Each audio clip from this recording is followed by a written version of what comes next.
This coming Chag is Chag Pesach. On the seventh day of Pesach, Bnei Yisrael witnessed Kriyat Yam Suf. Kriyat Yam Suf was on Chaf Aleph Nisan 2448.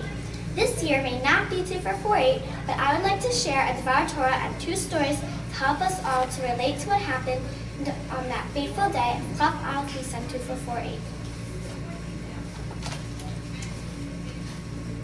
The Torah says, "Vayesu b'nei Yisrael et eineihem v'hinei Mitzrayim nasei achareihem v'yir'u me'od v'yitzaku b'nei Yisrael el Hashem." What does this mean?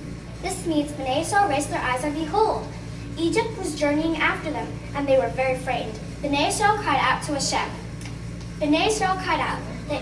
This means they grasped the craft of their forefathers, meaning they davened. Rashi goes on to cite verses that illustrate the attachment to tefillah of our forefathers, Avram, Yitzchak, and Yaakov. The legendary Mirar Mashgiach, Rabbi Yerucham Levovitz, notes that Rashi always strives to clarify the plain meaning of the text. What is Rashi adding to the verse's clarification by citing this Mechilta? Isn't it obvious that the word Vayitzaku means that the Jews cried out in prayer? In offering his explanation, Rabbi Levovitz recalled the time when a terrible fire broke out in the city of Mir. Firemen from the entire city and neighboring areas tried unsuccessfully to put out the fire. As it raged out of control, destroying everything in its path, a secular Jew who was totally removed from Torah and mitzvot cried out, "If only the one above would send his firefighters, needing a rainstorm."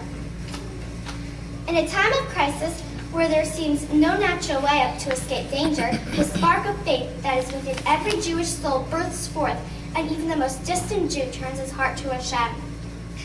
As Bnei Yisrael headed towards the Yam Suf and saw themselves trapped on all sides, with the Egyptian army that was pursuing them gaining ground, they realized that in the natural way of things, all was lost. There was only one thing to do, and they cried out. This was not just Eddie Pryor. It was a cry born of the recognition that they were utterly dependent on Hashem's mercy, for otherwise all was lost. In this way, they grasped the craft of their forefathers. Avram, Yitzchak, and Yaakov did not need a dangerous, seemingly hopeless situation in order to pray with this recognition. At all times, they were fully aware of their utter dependency on Hashem. In times of crisis, each nation turns to its craft, its special skill. Esau turned to the sword. The descendants of Avram, Yitzchak, and Yaakov turned to tefillah.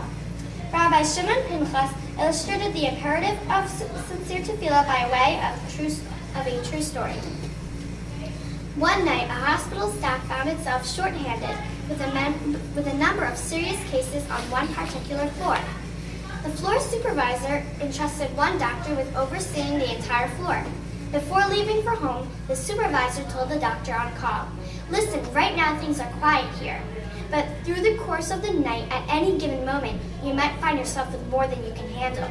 Now, if and when that happens, pick up the phone and call another floor for help." For the first couple of hours, the ward was quiet.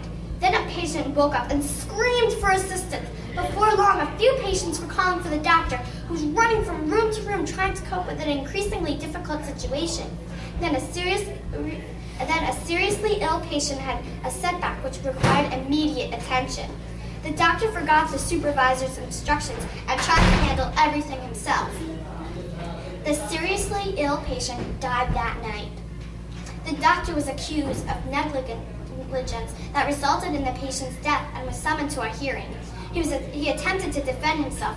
"I was doing my job faithfully, running from room to room as I tried to give each patient the best possible care." "That is true," the judge said, "but you made one serious mistake. Your supervisor left clear instructions to call for help as soon as the workload became too much for you to handle. Why didn't you pick up the phone and call for help?" Rav Pinchas says, "At times we feel overwhelmed by the challenges facing us. 'I can't cope' is an all too common refrain. HaKadosh Baruch Hu's response is, 'I'm here, ready and able to send you the assistance that you need. All I ask is that you call to me for help.' Through tefillah, we merit the siyata d'shma that we so desperately need. At the height of the Second World War, German troops were already in Egypt and on the march toward Eretz Israel. It was a frightening time. So great was the threat that the Jewish agency began burning sensitive documents lest they fall into Germans' hands. The German general leading the march is said to have boasted that he would soon be drinking coffee in Tel Aviv. Yet we know that, due to Hashem's mercy, the Germans never set foot in the Holy Land. Historians have offered various explanations for what went wrong with the Germans' seemingly foolproof plans. Rabbi David Soloveitchik, referred son of the Brisker Rebbe and Rosh Yeshiva of Yeshivas Brisk and Yerushalayim, related the following. Rav David arrived with his father from Europe shortly before the Germans threatened the land. When the Jews of Yerushalayim learned of the Germans' advance, they organized round-the-clock Tehillim gatherings, day after day for 7 consecutive days. Completion of Sefer Tehillim was followed, on weekdays, by the declaration of the 13 attributes of mercy, the Yud Gimel Midayot Shel Rachamim, and the sounding of the shofar. Most important, the people did not say or recite Tehillim. They cried, begged, and pleaded. From the way they prayed, it was obvious they truly believed that only Hashem could save them, and that indeed there was nothing beyond his power. They grasped the craft of their forefathers, and their tefillah was answered. I hope these stories have helped us to relate a little bit of what happened at Kriyat Yamsuf. Only by Mashiach will Hashem perform such seemingly supernatural nisim. When Mashiach does come, though, we will all joyously run to Yerushalayim to live out forever, serving Hashem and doing his mitzvah.